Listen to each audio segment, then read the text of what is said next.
This is a review video for Boku here at Academia, Season 2, Episode 14. So I just got done watching it, super freaking pumped. The episode was awesome. So yeah, click in the link in the description below. Oops, I forgot to put the thing too as well. There we go. Click in the link in the description below to go watch my reaction to it.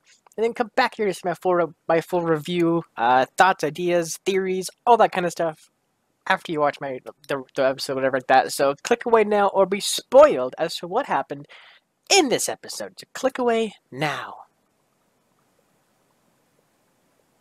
Okay. So, yeah, I love this episode a lot. It's a definitely like needed for Midoriya, like 100%. It was really cool to see the other kids kind of getting their mentors and or their internship, whatever you want to call it, and start learning from pros and everything. I said it at the end of my interaction, but it's really cool that they're actually learning how to be a hero outside of the class. Like, because the cool thing is like this entire time they've been learning from like specific teachers or whatever like that in school, and then the little mishap or whatever with the villain attack in season 1.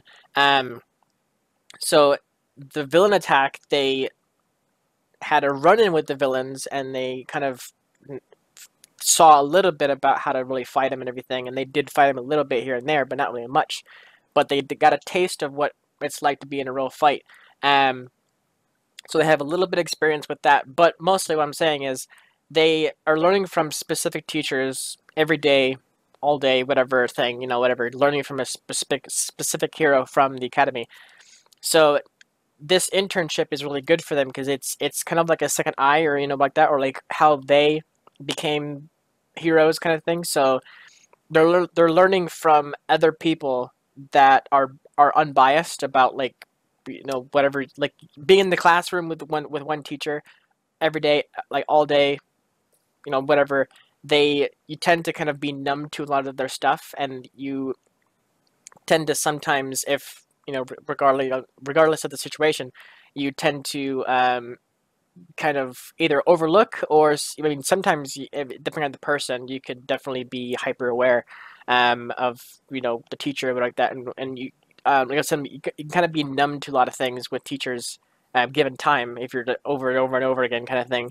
Of course, they're trying to teach and everything, and of course you're listening and trying to learn and that kind of stuff, but over time you do become numb of a lot of things. So becoming an intern for new heroes or whatever like that is almost like a like in high school, for example, like a college teacher coming in and teaching for a day kind of thing, that like everybody knows is like like a great teacher kind of thing. So like it's really cool to see them all learning from the best in a way, like freaking oh yeah, okay. I had to pull up their names again. It's been like 2 weeks since I've tried to say any of their names. So 1 second while I pull it up real quick. Boku here, Academia Cast. Okay, let me pull this up real quick just so I can have it, because it's going to be hard for me to try to remember 2 weeks ago, because I've been doing new shows and everything recently. Okay, Bakugo. Bakugo had a or his internship is with a number 4 hero, which was I don't quite remember his name. I'm gonna actually pull the episode up on my computer here. You might hear some clicking and such. That's me trying to flip through the files and stuff. Okay, so you're gonna hear a little something there. That was just me. Okay, so let's see, where was Bakugo's thing? There he is. Okay, so this guy, I'm wondering if it actually shows a thing for him. What I can do, actually, I can show you guys what I'm doing here. Might as well. So to do this, just so I can show you guys what I'm looking at. Oh, wait, he was there for a second. I think he's right here. I'm gonna go ahead and mute the episode, just so nothing kind of pops up, whatever. This video might get flagged if so. Best Genist. number 4 hero. So this guy, Bakugo is training under him right now, or internship with him. And behind Bakugo, on a couple of scenes, we saw like 6 other kind of heroes behind him, which I'm guessing is like his apprentices or like that, or his like his agency that he's trained. So he's gonna attempt to hone Bakugo's traits and everything. Successfully or not, I don't know. And we'll have to see if Bakugo actually does take his advice and like, whatever. So that's gonna be interesting. Also, his quirk is pretty interesting too. It seems like I think his quirk is he can unthread the clothes on him, and like basically like think of it this way: he can control threads of like cloth, that kind of thing. That's what like in my mind. That's what he can do. I'm not sure if the actual episode actually said what his quirk was, because yeah, I don't think they've ever said what his quirk is. I'm trying to remember really hard if they have or not. But that's what it looks like. He can control the thread of fabric, and so in this case, it's his hero costume, which is a bunch of jeans and everything. So, it looked like he unfrailed all of the arms and a little bit the legs, to wrap up Bakugo in like kind of like a web in a way, not a web, but like just like tie him up a little bit, with the thread, silk or whatever you want to call it, cotton, whatever, the threads of his clothing, which is very, very cool. So it's gonna be interesting to see what he does with Bakugo, and how he learns from Bakugo, how Bakugo learns from him, and if he's gonna actually change slightly here and there on how to become a hero kind of thing, because Bakugo is very like the guy Genist said, best Genist, he said Bakugo always assumes he assumes he's the best, like kind of thing. So that's just kind of like his downfall, is he's just always thinks he's the best, and he said he watched him during the festival and everything. So there was another set of heroes that we saw. I think it was early on.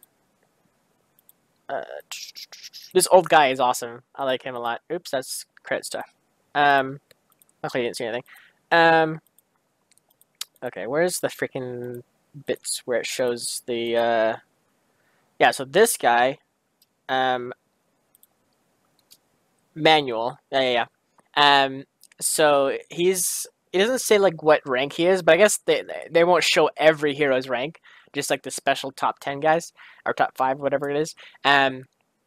So this guy's in this city where Ida's brother got attacked.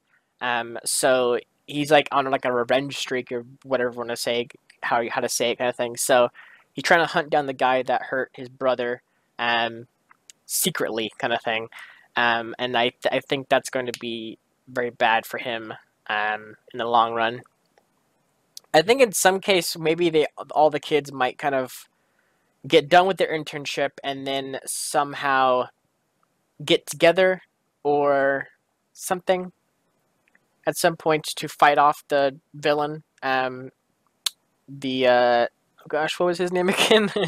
The hero killer, that guy. So it's gonna be interesting to see how the kids go about coming together to fight him, if that's what the case is, kind of thing. But I think the hero killer is going to come after Midoriya, potentially All Might, one of those. Right now he's kind of in brawl with a couple other villains to kind of like assert dominance, if that makes sense. So we'll see how that works out for them. Yeah, this guy there. Stain, there you go. Yeah, that guy. This is a cool character design too. I don't know if I ever mentioned that before. Let's see. The microwave like analogies were awesome. Having Midoriya kind of go through there. Okay, so yeah, one thing I wanted to touch on too. Midoriya's new costume. It's really cool to see. First off, like, okay, so the costumes were made by specialists, right, working for the Hero Corps or Corp, whatever we're gonna call it, Hero Agency. Um, so they made him specifically tailored to the students' like needs, kind of thing, right? Like Bakugo's got his kind of grenade gauntlets that kind of soak up all of his sweat to save up, and then he can kind of pull it and then just unleash like a giant explosion, kind of thing. Um, so that was tailored to his kind of quirk and everything, and a lot of the other characters or kids and everything, they had their quirks kind of built around their quirk as well. Like Ida's got his like, I guess kind of like a family kind of style, because like his brother had almost identical in a way, not like identical, but like it's very similar. Trying to think of any other kids who had their quirk be amplified with their costume. Um, I know Bakugo's like the biggest one, but I feel like there was one or two more that had their costumes kind of work to their advantage. Um, on top of my head, I can't think of anything. Um, like I know the Star Boy or whatever, the Belt Boy. His is just like a belt that kind of does it for him, right? Like that's a kind of like his thing that he always has. Um, I There's got to be at least one. I know Midnight's costume prevents her quirk, right? Like that's kind of like her thing. Um, it seems like that's the thing because she ripped her arm and then like her quirk was like released, kind of thing. Um, yeah, I'm sure there's one other character I'm missing that their costume amplifies their quirk, to some degree, but obviously Bakugo is the main one that I'm mentioning. Anyways, my big thing is, um, so the people watching the festival happened to be the people who made the costumes for the kids. So when the costumers saw Midoriya's quirk and everything and how it worked and everything, they changed it up to help him, which is super freaking cool. It's really interesting that they did that, like just by base off the tournament, because they firsthand, well, maybe not firsthand, but like on TV, they saw by with their eyes how his quirk works, and then they built a costume around it. Because back when they first made it, or no, they didn't make his costume at all. His mom did. So this is their first kind of like run through of his costume, because they never built his costume. They built or no, they didn't build anything for him actually, because he did a special thing for it, right? Like his because his mom made it for him. Um, anyways, so this is like their attempt to help him in a lot of ways, like not just like because he's a hero or a hero in training or whatever like that, but they took his original design that his mom made and they beefed it up to the point. Actually, I can probably put it on the screen while I'm talking about this. Um, let's see, how far back was it? Yeah, so this bit here, hero costume for Mr. Izuku Midoriya, specification. Jesus Christ, I can't talk about that. User manual. So yeah, so it's got like a kind of a new thing for it, whatever you want to call it.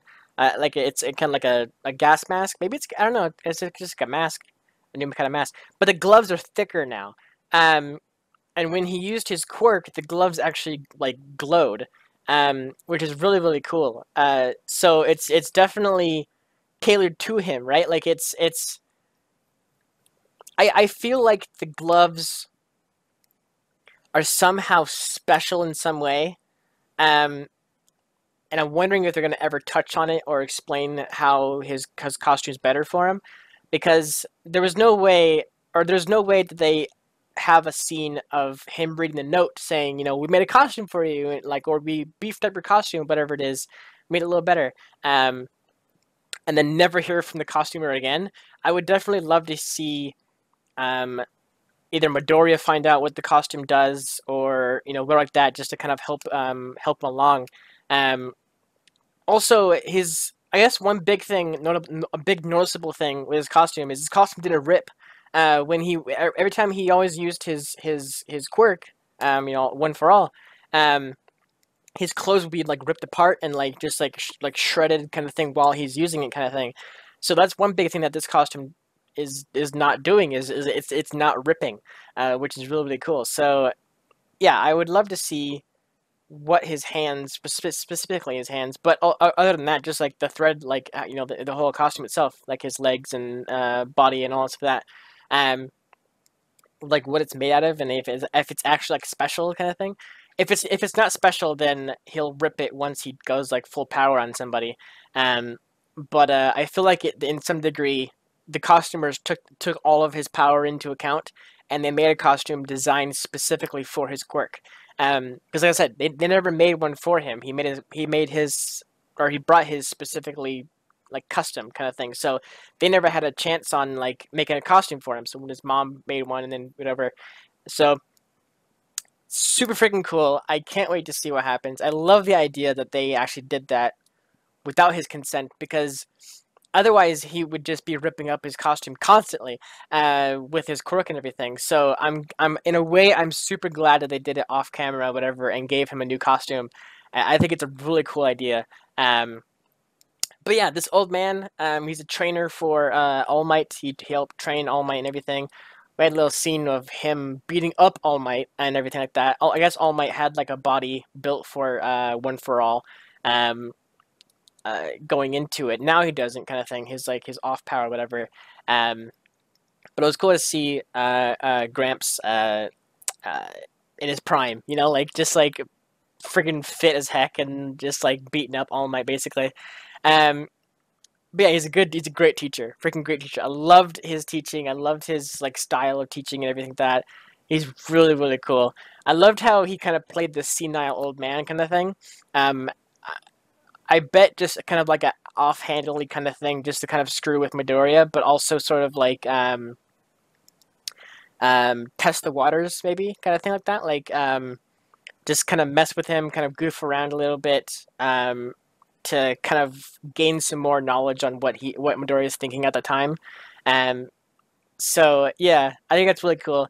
But yeah, I love his whole teachings and everything about the microwave and everything, and uh, Midoriya kind of clicking, you know, for himself, anyways, um, how to correctly use his quirk and everything. I think it's super cool that I didn't even think about it either, but like using his quirk full on, like looking back at it, it makes so much sense now to me. Um, but I never thought about it like Midoriya thought about it, like because like every time he's using it, he's always like powering up his fist and then using it. But All Might doesn't have to do that. All Might is just always like powerful, so it makes so much sense that he has to power up and everything, and contain that power and you just hold on to it kind of thing. Because All Might does it just like I mean he does it for like however long. Remember it was like a couple minutes of being in All Might mode, right? Like can only do it for a certain amount of time. So that means he's full power like for however many long it has. I think now he's like down to a minute or something like that, right? I can't remember. Um, but yeah, it makes so much sense that he has to be full power, charging up his power, his entire body in order to actually like be like All Might basically. But I like the fact that he actually, or the Gramps basically said that he's being held back by All Might. Um, my thoughts on that was he praises All Might. I mean, Midoriya does for being like the most powerful hero and all of that. And number one, like the most powerful, all of that. So his expectations of All Might are super freaking high because he was like a fan of All Might's for so long. He's finally get to meet his hero and everything, and train under him and gain his power with him and like that. So his understanding of All Might has kind of, in a way, skyrocketed like tenfold because he saw firsthand of how powerful All Might is. So his expectations are super high. And Gramps even said a little bit. He said All Might isn't as special as you think, or somewhere along those lines, kind of thing. So I think it's really cool that Midoriya is starting to kind of think about that because, like, the thing is, like, well, in my eyes, anyways, Midoriya overthinks Well, maybe not. No, I don't think he overthinks anything. I mean, it's good that he does because he's an analyst. He analyzes everything. That's a good part. But with All Might, he like I said, he overhypes All Might so much that he whenever he uses his power, he expects to be that powerful, and I think that's what's messing with his power levels. Is he's expecting to be All Might level immediately, and he expects to be that or better because he's supposed to be the new All Might kind of thing. So his expectations are super high, and his mindset is all the way up there. So whenever he's using his power, he always thinks he's going to be that strong kind of thing. So having him dial it down and think it's your own quirk, you have to use it. I mean, he was saying that to freaking Todoroki in the last couple of fights, right? Like, it's your quirk, use it, kind of thing. So in a way, this is Gramps saying the same thing to Midoriya, which is awesome. Kind of thing. It's your quirk. It's you have to use it to your full advantage, kind of thing. So I think it's really awesome. It's kind of like Midoriya teaching Midoriya in a weird kind of way. But yeah, super freaking cool episode. I've highly enjoyed it. There's a couple other heroes that that were shown. Uh, Going with a couple internship, that kind of thing. Let's see. Oh yeah, these guys. Was it? Yeah, Fourth Kind Agency. Yeah. The chivalrous hero. So Tetsu and Kirishima are both underlings for the this agency. Their costumes are so similar too. It's hilarious. It's not exact. It's very similar. Like Kirishima is all about hardening, so his kind of stuff is very. I don't know what to call it. I'm not sure why the cog wheels. Maybe that's just a style thing. But Tetsu, his is iron and everything, so all of his costume bits are all kind of like metal and everything. I love how just both their character designs are so freaking similar. It's hilarious. So we have that. They had a good talking to too as well, which is awesome. Gunhead, that Uraraka is helping our interning ship under, whatever. Even she said he seems very helpful and everything, and not what she was like, or what she was meaning to do, because she wanted to be a fighter, right? Because she wants to be a fighter because her quirks are very offensive and defensive, and or not offensive. Sorry, not offensive. It's very defensive and meant for evading and that kind of thing. So she wants to learn how to use that in combat and combat memory and kind of use it, kind of thing. So she wants to kind of learn from a combat expert. The battle hero, Gunhead. His gauntlets too are awesome. He's got a big old revolver thing on both hands, and his obviously gunhead. I'm assuming it shoots bullets. So that's cool. Yeah, and this woman, Snake Hero, Uwabemi. I'm not sure how to pronounce that. I would love to see what her quirk does. And then this girl, Big Fist. Have we? What? Yeah, we did. We saw her in the actual tournament. She grabbed. Is he in this list here for me to remember his name?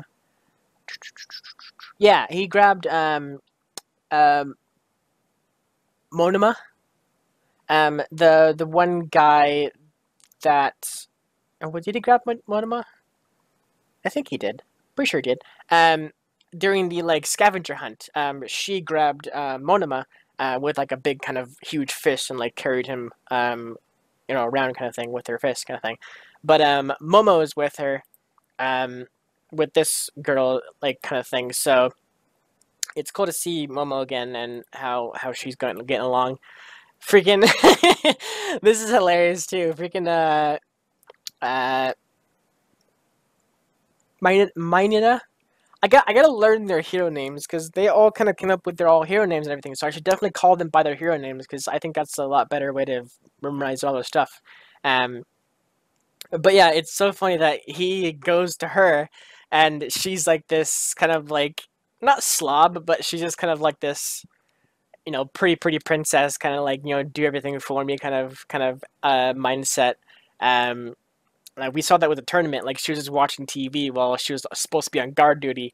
Um, so it's pretty funny that the pervert of the class, whatever, wants to go for her because she's like this kind of big celebrity, but she ends up making him like clean house and that kind of thing, which is hilarious. Pop off, yeah. Yeah, I definitely. I think I might ask Xanadarium a look back at it on the episode, what their quirks and stuff were, or what their hero names were. Somebody have like a list of them or something like that. Make like a special thing for it. Um, Todoroki working for his dad's agency kind of thing. So that's gonna be interesting. I love this scene too with Midoriya trying to use his quirk more, like kind of testing his abilities and everything. I still think the costume's helping him in some way. Like hasn't been revealed yet or like that. Like I swear, it's like his gauntlets were glowing or his gloves were glowing, and they're a lot thicker. So I think it might. Like I'm wondering if he goes all out with like a finger bang kind of thing. I'm wondering if the gloves will help prevent damage to himself in some weird way, like if because they're thick and everything. So I'm wondering if it actually like helps cushion the shock or whatever.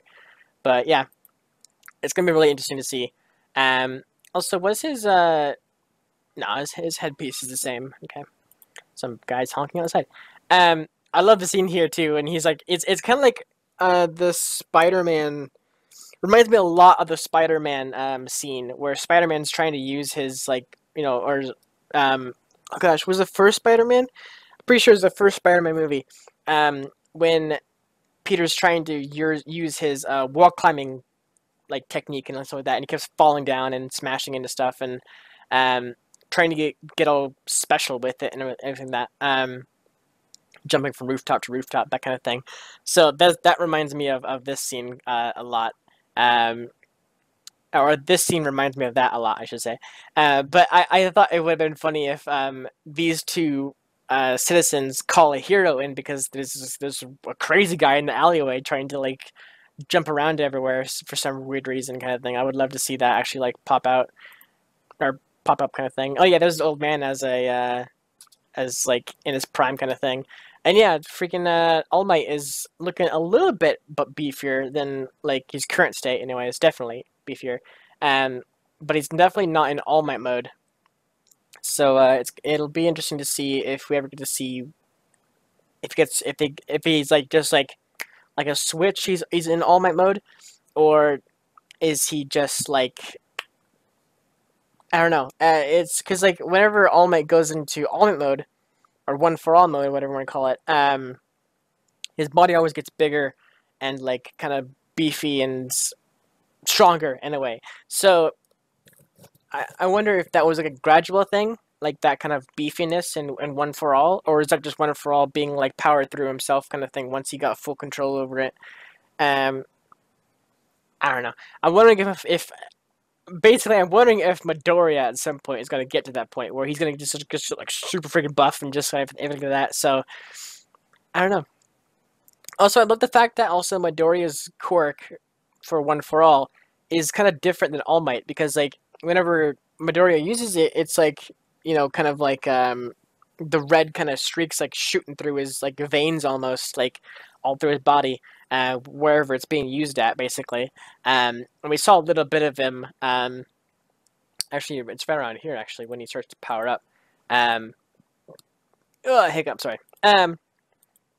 So it's right around here. Yeah, so it's right here when he starts to actually. He goes to the idea of like he needs to turn it on for like a long time. He's got to train that. He's got to keep turning it on and holding it kind of thing. But his lightning, just like lightning shooting off of him as he's like using it is awesome. And then yeah, it goes away too. The veins, and he's just like lightning like all over him. It reminds me a lot of the first episode we saw him when he was saying, "This is how I become the greatest hero." And it shows him just like basically in this. It wasn't this one exactly because I remember seeing the vein stuff all over him. but he was like super pumped and everything, and all these villains coming at him, and he's just fearless, kind of thing. That's super cool. So yeah, it's a great episode. I liked it a lot. It was like not a lot of fighting. I mean, there's no fighting at all. Um, but it's just a continuation of everything we've seen in the past couple episodes. Just kind of another kind of like lull moment, because we had a lot of fight scenes and everything during the tournament, which is awesome. I love fight scenes and that kind of thing, and seeing how it progresses throughout so far the story and everything, the plot and everything advances.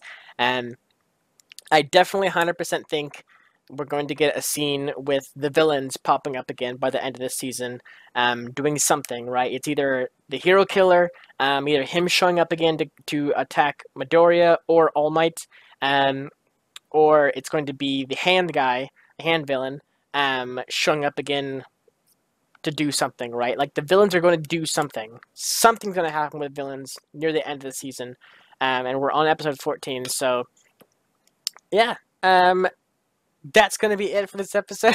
I see my dog in the background. Hi, Anna. Hiya, puppy. So yeah.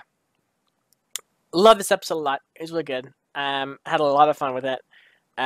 So yeah, cannot wait for next week. It's going to be awesome to see Midoriya train full power All Might, just constantly kind of thing. It's going to be super freaking hype. So yeah, thank you guys so much for watching. Tune in next week for episode 15, hopefully next week. Like I said, my reaction, I'm not sure if it's going to be another break anytime soon. But who knows? We might just continue on all the way to the finale, kind of thing. So we'll have to wait and see. So yeah, thank you so much for watching. And I will see you guys next week for some more My Hero Academia / Boku no Hero Academia. Thanks so much for watching. See you, everybody.